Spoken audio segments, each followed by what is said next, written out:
StreetFighter, Warrior's Fate.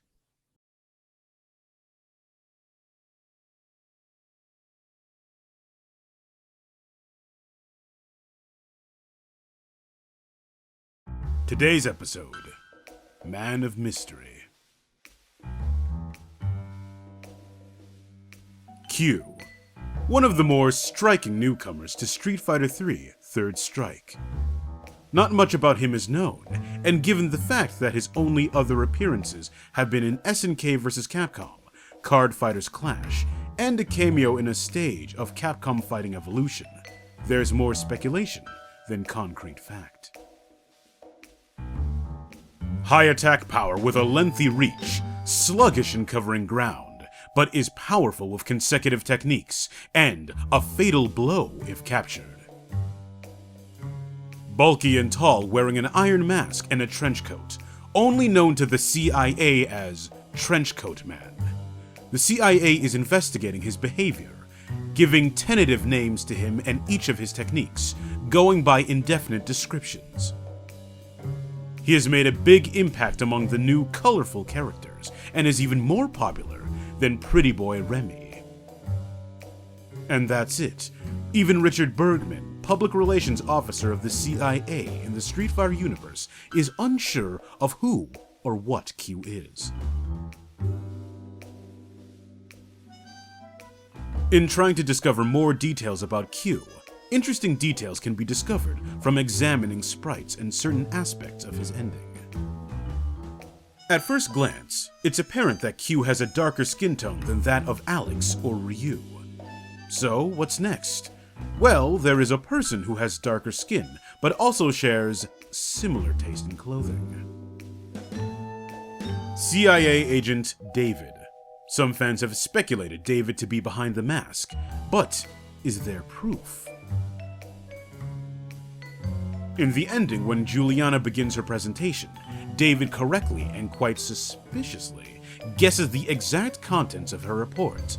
He's so accurate that she sarcastically wonders if he's telepathic.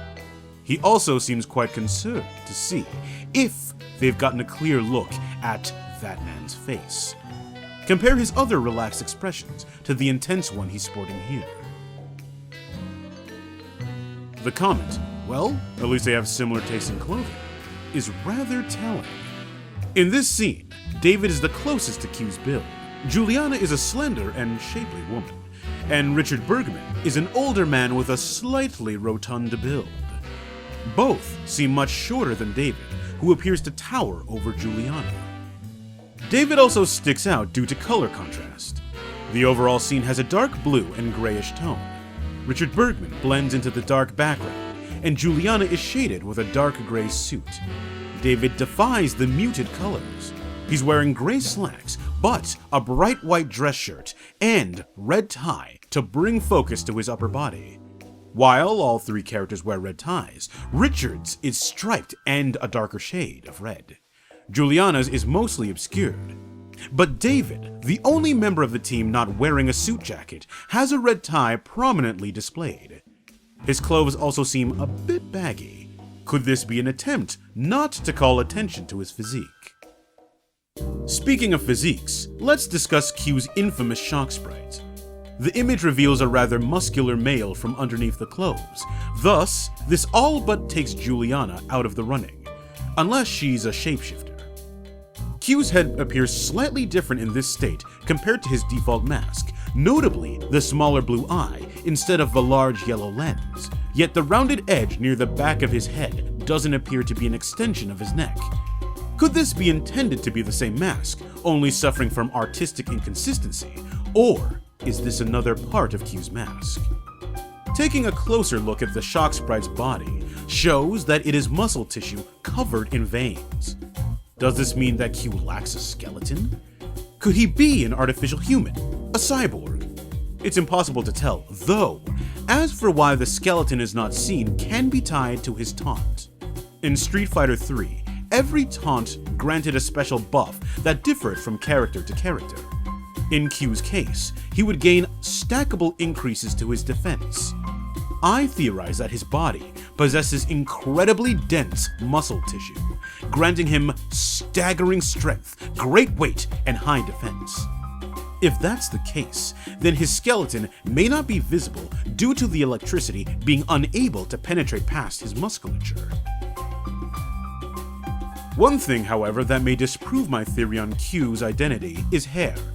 Yes, hair. In several of Q's sprites and a piece of official artwork, what appears to be blonde hair is sticking out from beneath the rear of Q's mask. This raises a few questions. David is totally bald, and wearing a blonde wig underneath that shell-shaped mask would be an unnecessary extra precaution to hiding his identity.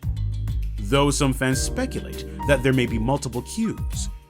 Could it be that David is but one of the Legion, yet his look of concern was not from being discovered, but that there is something else out there eerily similar to him?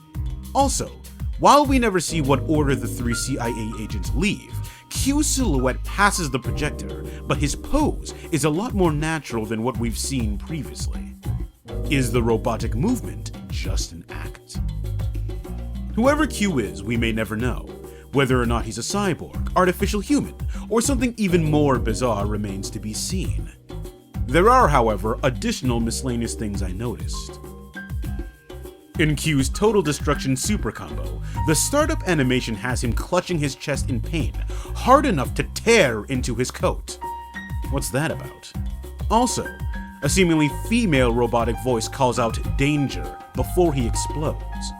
Did he overcharge a fuel cell and detonate it? Is there some link between harnessed ki and technology? Where is Q now, and when will we see him again? With the long-term updates of Street Fighter V and Yoshinori Ono's recent cryptic tweet, he may be closer by than we think.